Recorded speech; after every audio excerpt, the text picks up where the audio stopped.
Hey, what's up guys? Just on a walk with my son, and today I'm going to share 3 steps that you can do to cold adapt faster. I get a lot of questions on my YouTube, on my different YouTube videos on different ways that you can cold adapt faster. And it's kind of funny, the other day somebody reached out to me and they're going to Michigan in a week, and they want to know if they can, they just started with Wim Hof breathing.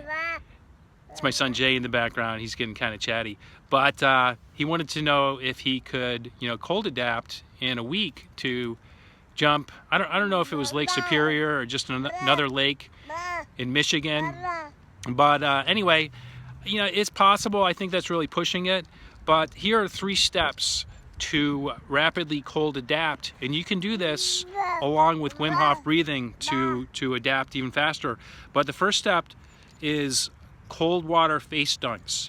So you want to fill your sink with as cold of water as you can handle. So fill it up with cold water out of the tap, then add some ice. And you want the water temp to be 50 degrees or less. You can do it at 50. If you can push yourself to do a little bit colder, it's going to be a little bit harder, but you will cold adapt faster. And the way that works is you've got your trigeminal nerve that comes from your brain and actually goes to your face. You also have a thing called the mammalian dive reflex, and your mammalian dive reflex, if you're born naturally through a vagina, you instinctively know not to take a breath in. And some babies are born in the water, and they also know not to they know how to hold their breath, and they know not to breathe in and breathe in water until they get to the surface. But anyway, so what you want to do is you want to submerge your face, at least up to your ears, in ice cold water, and you want to do that until you can keep your face in the water for as long as you can hold your breath. So you're not coming up because your face is super cold. You're coming up because you can't hold your breath any longer.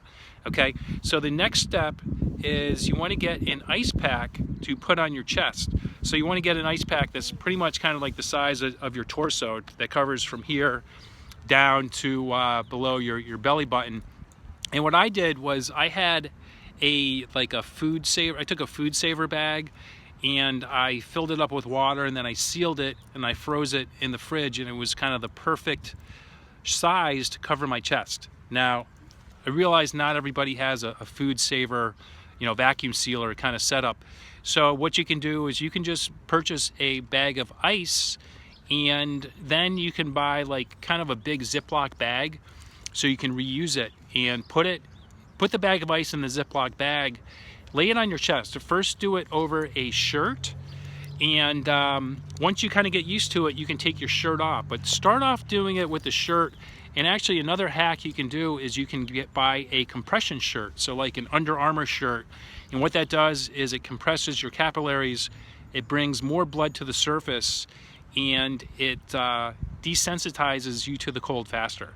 Okay, so either in a compression shirt, or just start off with a t-shirt, put the ice pack on it. Once you get numb, you can take off the t-shirt, and the first time you do it, you may only be able to last for 5 or 10 minutes.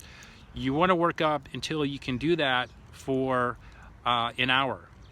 Okay, and what you want to do in between is find like a pan or something flat that you can refreeze your bag of ice in the freezer. Otherwise, you're going to have to buy a new bag of ice every time, and it's either inconvenient because you have to run to the store, or it's an extra cost. So those are some ideas that you can do to avoid buying a thing of ice every time. The next step is to do a cold bath. Okay, so once you can handle a bag of ice on your chest for an hour, step 3 is fill your tub up with water. You want it to be 55 degrees or colder, ideally. Okay, and right now where I live, it's the winter time. Water actually comes out of my tap at 48 degrees, so it's perfect. If it comes out warmer of your tap, either because it's just summer when you're seeing this or whatever, what I did was I had an extra freezer in my basement, and I got some plastic containers, and I just made huge blocks of ice. I would fill up the tub with cold water out of the tap. Then I would add, oh shit, my dog came undone. Zeke, come here. I had him tied up. Good boy, good boy. But so you want to get the water temp in your tub down to 50, 55. I'm actually, you know, I'm sitting on the end of a dock. I've got my feet in the water right now. The water is, I'm guessing it's around 45 degrees. So this is actually perfect temperature. If I didn't have my son with me right now, I would totally jump in. But anyway, so you want to get your tub down to 55 degrees, 50, 55. Get in the water and start off with 5 minutes. You know, the first couple minutes are going to be pretty excruciating the first couple times you do it, and just kind of increase by 5 minute increments. So you can work up to, my best I think was like 40 minutes in like 44 degree water. And what I ended up doing to just make it more convenient was I purchased an aquarium chiller. Okay, so basically you put a pump in the tub and this chiller circulates the water and it cools the water. You can actually cool it down to about 38 degrees. So I'll leave a link down in the notes to the setup that I have. But this time of year, I don't need that, just because the water comes out of the tap at 48 degrees, so it's pretty ideal. But give that a try. Let me know if you have any questions. Just leave me a question below, and let me know how it works out for you. Okay, so good luck. Keep pushing yourselves to your full limits, and I will see you guys on the next video.